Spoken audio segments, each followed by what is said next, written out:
అందరికీ నమస్కారం। ఇక్కడ మనం చూస్తున్నట్లయితే ఇంద్రపార్ దగ్గర ఒక బీసీల ఉద్యమం నడుస్తున్నది। ఇక్కడ అన్నవాళ్ళు తెలంగాణ ఉద్యమంలో క్రియాశీలక పాత్ర పోషించేటువంటి అన్నవాళ్ళు ఇక్కడ శ్యామసుందర్ గౌడ్ అన్నవాళ్ళు మనతో ఇక్కడ ఉన్నారు। ఒకసారి ఇక్కడ మళ్ళీ తెలంగాణ రాష్ట్రం కోసం అయితే పోరాటం చేసినాం, మళ్ళీ ఒక ఉద్యమం చేసామని మాట్లాడుతున్నారు। ఫ్లెక్సీ చూసినట్లయితే ఇక్కడ 3 రాజకీయ పార్టీల వాళ్ళ ఫోటోలు వేసిండ్రు।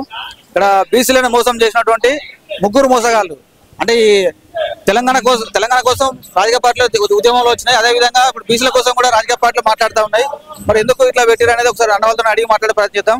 నాకు 2 కళ్ళు, ఒకటి అంబానీ, ఒకటి అదాని, బీసీ గోసిగాళ్లతో నాకేం పని అని చెప్పేసి ఇట్లాంటి కంటెంట్ కూడా రాశారు। ఒకసారి అన్న చెప్పండి। నమస్కారం అన్న।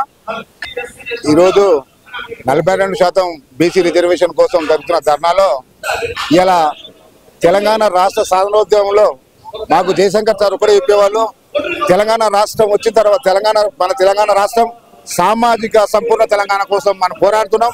కానీ ఇప్పుడు సామాజిక సంపూర్ణ తెలంగాణ వచ్చే పరిస్థితులు లేవు। భౌగోళిక తెలంగాణ రాష్ట్రం ఏర్పడే అవకాశం ఉంది అసలేదా? భౌగోళిక తెలంగాణ ఏర్పడిన తర్వాత మనం సామాజిక సంపూర్ణ తెలంగాణ కోసం మనం పోరాటం చేయాల్సిన అవసరం ఉంది। ఇలా సామాజిక తెలంగాణ అంటే మేమంతా మాకంతా, సంపూర్ణ తెలంగాణ అంటే వనరులతో కూడుకున్న తెలంగాణ।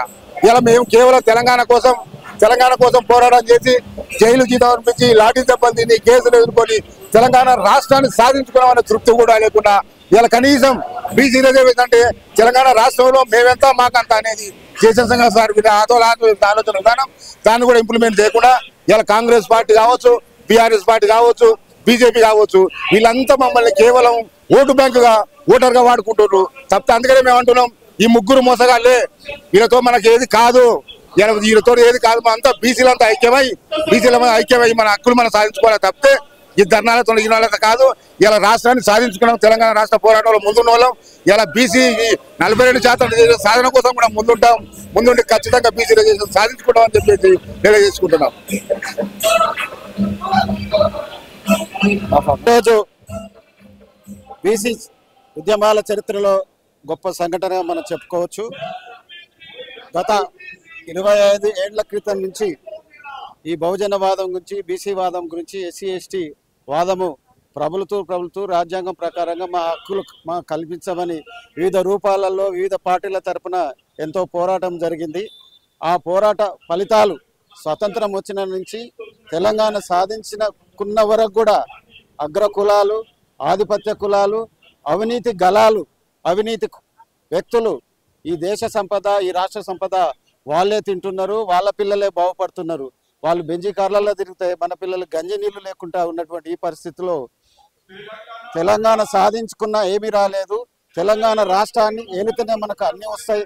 అదేవిధంగా ఈ బీసీ నినాదము, ఈ యొక్క రిజర్వేషన్ వివాదము పరిష్కారం కావాలంటే రాజ్యాధికారం ఒక్కటే మనని గెలిపించగలుగుతుంది, నిలిపించగలుగుతుంది।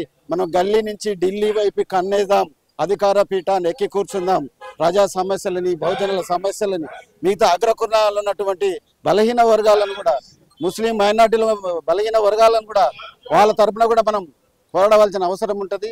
వాళ్ళు ఈ యొక్క సమాజంలో ఆర్థికంగా, ఆరోగ్యంగా, విద్య వైద్య పరంగా కూడా వాళ్ళకు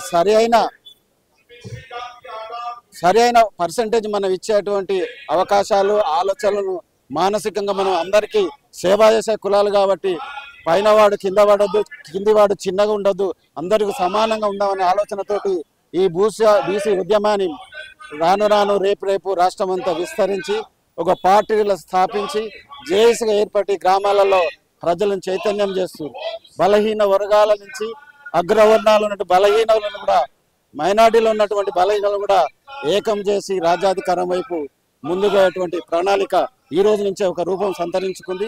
రేపటి నుంచి కార్యాచరణ చేద్దాం। అందులో మా రాచకొండ తరపున నేను పాల్గొన్నాను। ఈ ఉద్యమంలో నేను ముందుకు పోయడానికి ప్రయత్నం చేస్తున్నాను। Thank you. దొంగలు అని చెప్తా ఉన్నారు। మరి ఇప్పుడు మనకు బీసీలు చేయాలంటే ఏ పార్టీ సాధ్యమవుతుంది? మనకు పార్టీలేగా చేయాల్సింది? పార్టీలే కంటే తెలంగాణ రాష్ట్రం సాధించింది కూడా ఏ పార్టీ ఇచ్చిన పార్టీ ఇవ్వలేదు, ఇచ్చిన పార్టీ ఇవ్వలేదు। కానీ అది ప్రజా ఉద్యమం ద్వారా వచ్చింది। ఈ తెలంగాణ బీసీ ఉద్యమం కూడా ప్రజా ఉద్యమాల ద్వారానే ఏదైనా సాధ్యం। ఇలా ఇచ్చినా అని చెప్పిన పెద్దగా చెప్తున్నావు, ఆ ఇచ్చిన నోడు కూడా ఉత్తగా చేయలే, తెచ్చినట్టు ఉత్తగా చేయలే, అది ప్రజా ఉద్యమం। మిలియన్ మార్చ్ కావచ్చు, సాగర కావచ్చు, రకరకాల ఉద్యమాలు ఒక మిలిటెంట్ పందాల పోరాటం చేస్తే తెలంగాణ రాష్ట్రం వచ్చింది. కానీ ఇలా తెచ్చినా అని చెప్పారు. అదే రూపంగా ఇప్పుడు బీసీ ఉద్యమం కూడా ఒక తెలంగాణ ఉద్యమం రూపంగా మారితే తప్ప బీసీ రిజర్వేషన్ కాదు. సరే అధికారంలో ఎవరున్నా మా ఉద్యమం మూవ్మెంట్ చూసి ఇలా అందరికీ తెలుసు. ఇలా ప్రతి దానిపై తెలంగాణ ఉద్యమం ఆదర్శంగా తీసుకుంటున్నాం. తెలంగాణ ఉద్యమాన్ని ఏ పార్టీలు అటు ఇటు కూడా మనకు ఆయన కాంగ్రెస్ పార్టీ ఇచ్చిన కాంగ్రెస్ పార్టీ ఉత్తగా ఇయ్యలే. ఎందుకంటే ఇలా తెలంగాణ ఉద్యమం ఒక ఉవ్వెత్తున ఎగిపడ్డది. అదే విధంగా బీసీ ఉద్యమాన్ని కూడా ఆ విధంగా ఉవ్వెత్తున ఎగిపడితే కానీ మనకు 40% బీసీ రిజర్వేషన్ రాదు. అందుకే ప్రతి బీసీలో అంతా ఏకమైతామని చెప్పి తెలియజేస్తున్నాం.